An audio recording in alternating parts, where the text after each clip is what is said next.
Hey there everybody, Susan here with Pumpkin Hill Stampers. I have a Stampin' Show and Tell for you today. We're going to be creating this card here, this fun little pop-up easel card, right? With the Merry Moose stamp set and the Merry Moose punch. And as you can see, I've got some trees in the background. We're going to use our pigment sprinkles to do some watercoloring of those trees, so I'll show you how to do that. We're going to be creating our moose with the punch, of course. And then we're also going to be dry embossing on the background with our woodland folder. So we'll be inking the embossing folder and running that through the Big Shot. So a lot of little different techniques here to put this one together. So let's go ahead and get started and I'll show you how it all pulls together. Okay, so first things first, let's go ahead and make our moose so we get that out of the way. Now, I chose to stamp on Sahara sand for my moose because I wanted him to be kind of full of color, but I didn't want him to be super dark, so I chose to stamp him on Sahara sand. Now I'm using Early Espresso to stamp his outline, and then I'm going to use Sahara sand to stamp the full body image. So let me just get this stamped up. So I'm just coming along a piece of Sahara sand. So there's my full moose, and then here's the body, okay? And the nice thing with the photopolymer is that you can see right through them, so you can line them up easily enough to do two-step stamping. So let me just line him up and fill that body in with some stamped texture, right? And then of course we've got our coordinating punch, so we just slide him in and punch him out,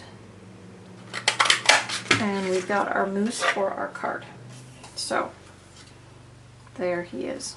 Okay, so there's one element done. Now on a piece of our watercolor paper, I've already stamped the little scarf that we're going to dress him up with and cut him out with my paper snips because that takes a little bit of time.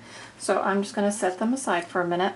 Now let's go ahead and do the ink on the embossing folder next.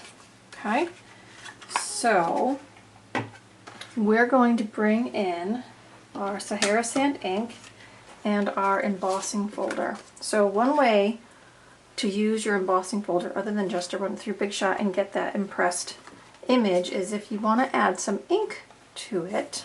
So now I'm just pressing my ink right into the image on my embossing folder. Okay, so that's simple enough. Just add some ink. And then I'm going to take the front of my card, and this card I actually have it scored at the 4 1/4, but I also have 1 1/4, so this is my front. So now I'm just going to put my card in here. Okay, line that up with the top.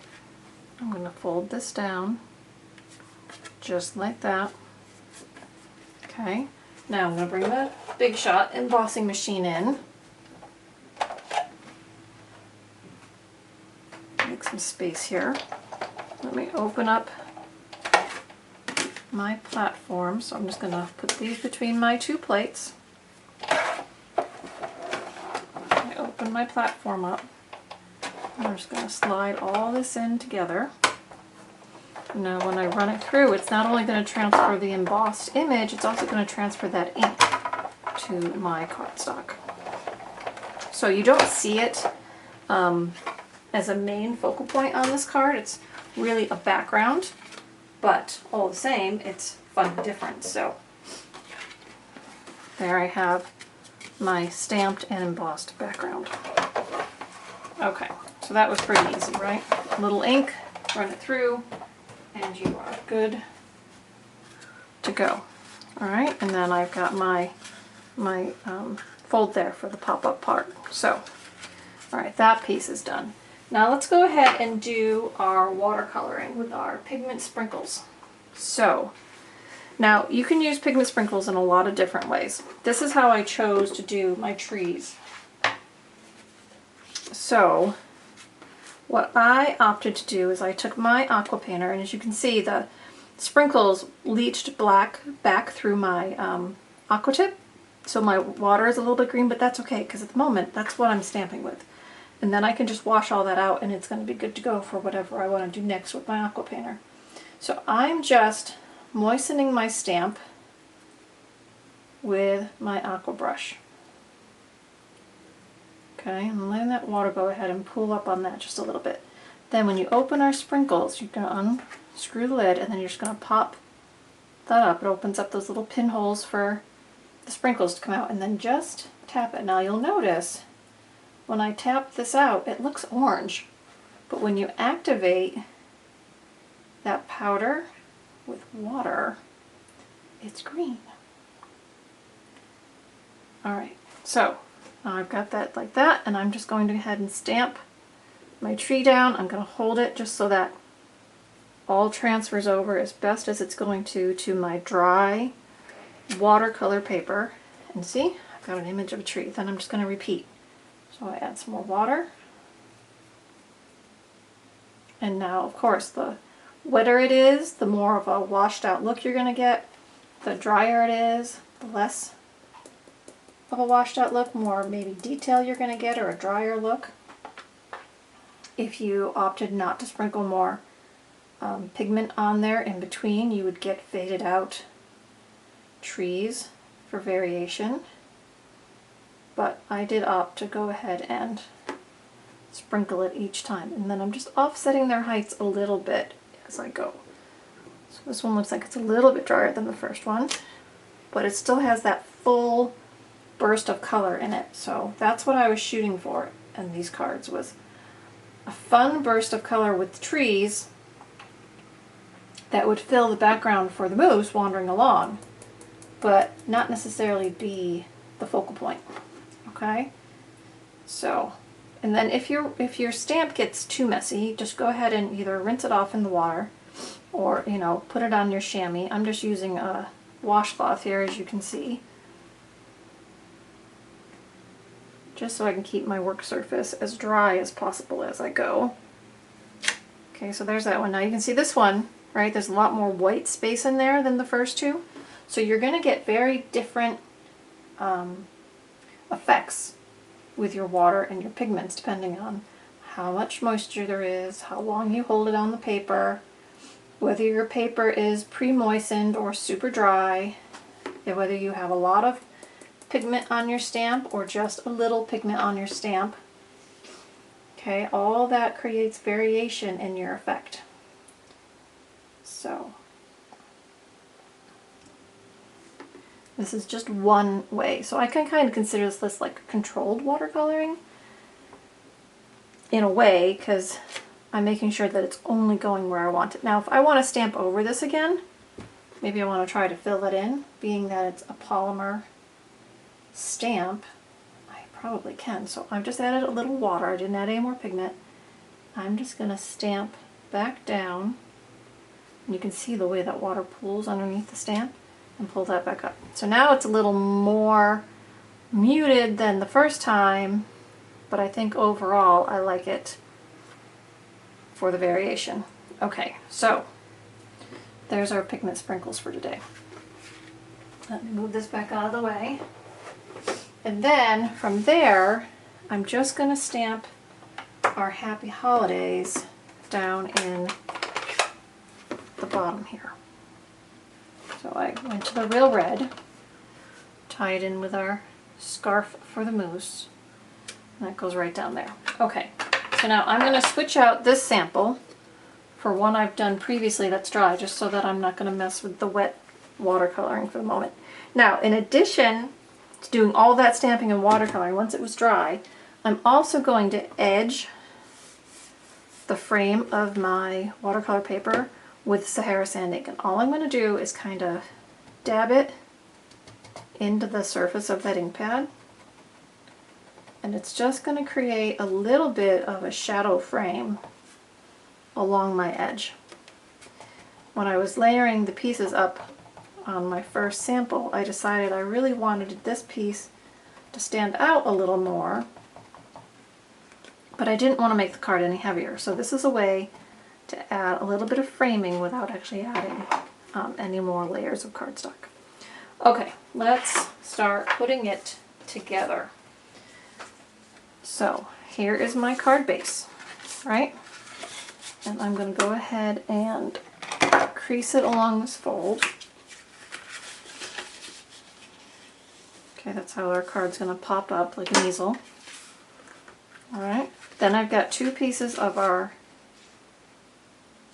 green cardstock. I'm going to go ahead and put this on in two layers. So the first one is just going down right on top of these trees. So this one's just going to go down with snail.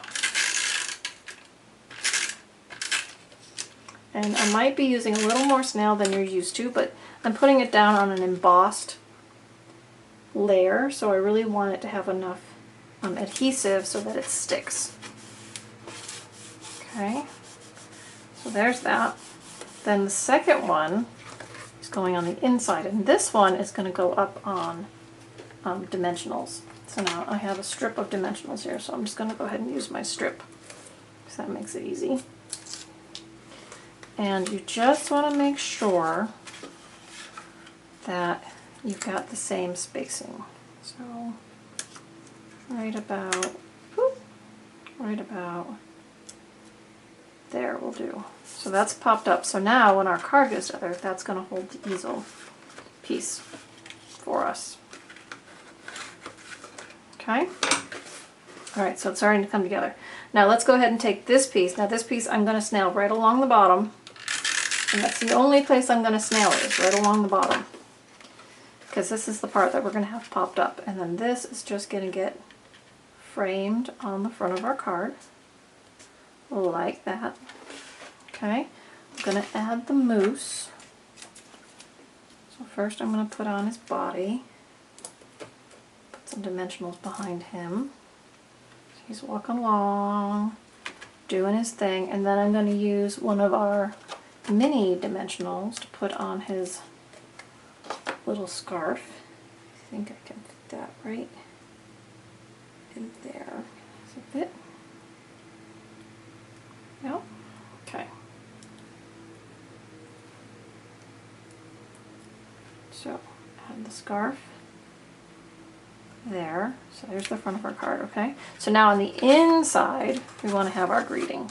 So I just have a piece of Very Vanilla, and I've put these two stamps on together. The, what does it say? It's beginning to look a lot like Christmas with the presents next to it.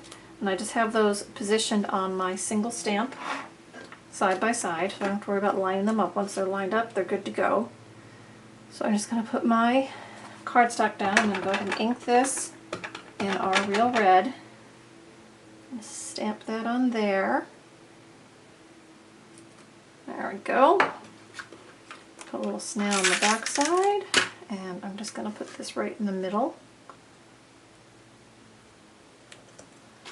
And we're done. So look at that. So kind of a couple fun techniques mixed in with the project today, right? We made an easel card, so we've got the pop-up stand, right? We've got these called. We've got the watercoloring with pigment sprinkles, and you can see between these three samples of those trees how different they can all end up, right? This one's very washed out. This one's still got a lot of the texture from the stamp left. This one's kind of got different trees. That's the one that I did the secondary stamp over the top. So you're going to get different effects with those watercolor sprinkles. Then we've got our mousse all popped up. We've got our inked embossing folder. Then we ran that through for the background just to add a little bit of busyness behind that mousse scene. And we're done. So I hope you enjoyed all the techniques I shared today. I know this was kind of more on the tougher end of cards, but if you take each piece individually and take your time, I think you're going to enjoy putting it together. So I will have, of course, the tutorial available on the website, and if you're one of my VIPs, it'll be coming in your newsletters. So go ahead and try some of these fun techniques with these new products and old products, and I'd love to see what you're all doing. So don't forget to visit the website, pumpkinhillstampers.com. You can subscribe to my daily newsletter. If I post a new project, you'll get an email directly to your inbox so that you don't miss out on any fun stuff. Remember, not all of my projects end up with video, so they're not all going to appear here on YouTube. So if you don't want to miss out on any of the fun activities I've got going on over on the blog, come and visit and become a subscriber. That would be great. All right, everybody. Have fun. If you've got the Mary Moose set, here's one of those first ideas for you to go ahead and try your own hand at it.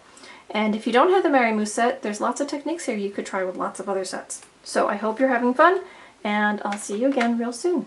Thanks. Bye-bye.